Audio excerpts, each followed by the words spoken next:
Ya, Assalamualaikum warahmatullahi wabarakatuh. Kenalkan teman-teman, nama saya Made Sidik Arista dengan NIM 2194343 dari kelas 21 Informatika 8. Ini sedikit menerangkan kepada teman-teman bagaimana caranya membuat database sederhana dengan membuat tabel juga sederhana dan kita bakal menginputkan beberapa bukan beberapa sih kita akan menginputkan satu entry menggunakan SQL ya teman-teman ya.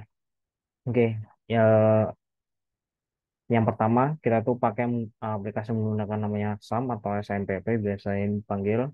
Itu kita bakal pakai Apache dan MySQL ya teman-teman ya. Bisa kita start aja dua-duanya. Kalau udah menunjukkan hasil yang hijau seperti ini, kita bisa klik admin atau kita bisa ke browser. Terus kita ketikkan localhost slash php myadmin. Sini karena saya udah ada shortcutnya, jadi udah bisa langsung sini. Tapi kalau teman-teman bisa dari SNPP ini bisa langsung tab admin aja, jadi otomatis ada di halaman yang sama ya teman-teman. Ini bisa kita silang aja karena kita pakai yang ini. Terus di sini saya udah nyiapin satu database yang bakal kita pakai. Sebenarnya ini sebagai pacuan ya teman-teman. Jadi nanti kita bakal buat satu database yang isinya satu tabel yang isinya tuh seperti ini ya, satu entry yaitu nomor induk dengan nama Dio, alamat di Lampung dengan nomor 20 teman-teman. Oke, mungkin langsung saja. Sebelum itu kita bakal hapus dulu database-nya karena kita akan mulai dari meng-create database. Oke, yang pertama itu kita bakal drop dulu database-nya teman-teman, yaitu dengan perintah drop database. Kemudian kita panggil nama database-nya yaitu database satu. Terus kita bisa pakai eh, control enter teman-teman ya, buat mengeksekusi perintah SQL-nya. Kita bisa enter dan kita bisa lihat database satu tadi udah hilang ya, artinya sudah terhapus.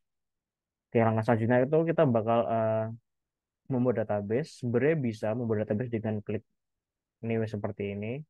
Cuman kita nggak bakal pakai ini teman-teman, karena kita bakal mau pakai SQL teman-teman.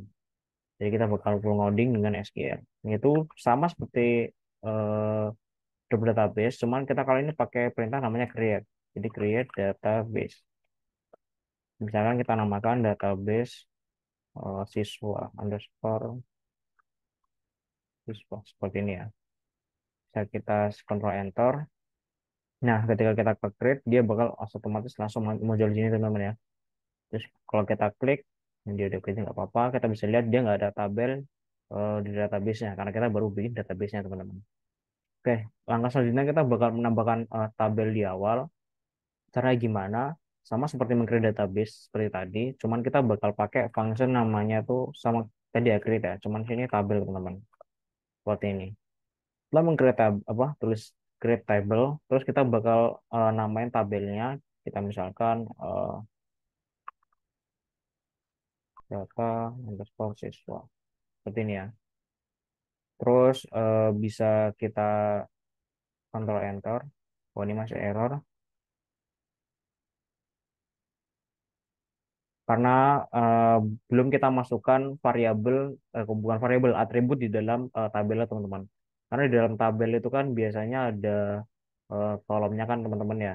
Bisa kita lihat kalau kita contoh tabel. Nah, kan kita bisa lihat di dalam tabel itu ada namanya kolom ya. Ini error karena ketika kita ke tabel data siswa itu dia belum punya kolom teman-teman. Jadi minta ya tabel must have at least one column. Jadi kita bakal tambahin kolomnya yang pertama. Jadi kita bakal kasih dulu tanda kurung seperti ini. Terus kita enter, kita tambahin kolom pertama itu misalkan nomor induk ya. Kenapa kita pertama nomor induk? Biasanya dalam pembuatan tabel teman-teman, atribut atau kolom pertama yang bakal diisi itu biasanya kode unik teman-teman atau istilahnya primary key lah kalau kita nyebutnya sebagai backend developer ya.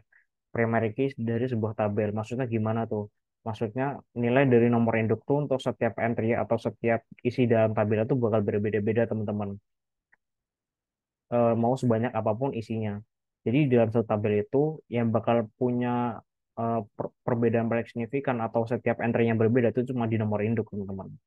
Jadi kita tambahin int buat set tipe datanya menjadi integer. Kemudian setelah int kita tambahkan primary ya. Jadi tadi saya bilang primary key. Kemudian kita set not null agar tabel ini nggak boleh apa, kolom bagian itu nggak boleh kosong teman-teman. Kemudian kita tambahkan nama, terus kita set tipe datanya menjadi varchar, terus kita kasih 50 biar batas tipe kata bisa dimasukkan itu 50. Kita koma, kita tambahkan alamat tadi ya, ada alamat sama varchar juga. Tapi kali ini kita besarkan karakternya menjadi 100.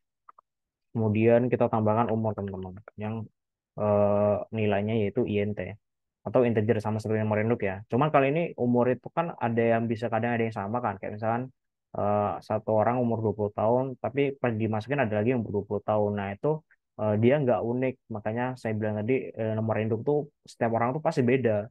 Jadi fungsi kode unik itu untuk membedakan setiap entry di dalam tabel teman-teman. Jadi ketika kita mencari berdasarkan nomor induk, itu pasti bakal muncul satu orang teman-teman. Beda kalau kita eh, mencari berdasarkan nama. Terkadang ada nama orang yang itu sama. Jadi kita kayak nggak akurat gitu dalam mencari datanya. Oke, setelah udah kita bakal tutup karena tadi dia sudah kita buka. Terus nah baru teman-teman ketika kita kontrol enter dia bakal selesai meng-create tabel. Dan kita bakal melihat tabelnya udah terbentuk apa belum, caranya gimana, kita tinggal pakai sintak namanya select from teman-teman. Bintang from seperti ini. Terus kita langsung panggil nama tabelnya, data siswa. Dan kita enter, dan kita bisa lihat tabelnya sudah terbentuk, ya dengan 4 kolom ya, nomor induk, nama, alamat, umur. Kemudian dari sini kita bisa tambahkan ini ya, tambahkan entry atau datanya di dalam tabelnya. Caranya kita bakal pakai namanya insert into. Seperti ini teman-teman. Kita langsung panggil nama tabelnya, data siswa. Terus kita pakai values buat kita mengisirkan nilai atau value ke dalam tabel data siswa. Terus kita pakai tanda kurung lagi ya, karena kita mau menginputkan 4 kolom sekaligus. Kayak yang pertama itu nomor induk, kita bakal pakai 001 karena tadi integer ya. Dan ini harus unik, jadi harus beda. Kemudian nama kita pakai petik karena dia harus varchar ya. Dio, nama saya sendiri. Tek, koma, terus alamat. Sekarang kita pakai Lampung ya. Terus koma lagi umurnya misalkan 20. Kita tutup, kalau kita enter, dan dia bakal berhasil ya. One row inserted berarti data ini 001, Dio, Lampung, dan 20 itu berhasil dimasukkan ke dalam tabel. Gimana cara kita lihatnya? Sama seperti tadi, kita tetap pakai select teman-teman. Data dan bisa kita lihat langsung masuk ya teman-teman ya. Jadi mungkin itu aja teman-teman yang bisa aku sampaikan, kurang lebihnya mohon maaf. Wabillahi taufiq wal hidayah. Assalamualaikum warahmatullahi wabarakatuh.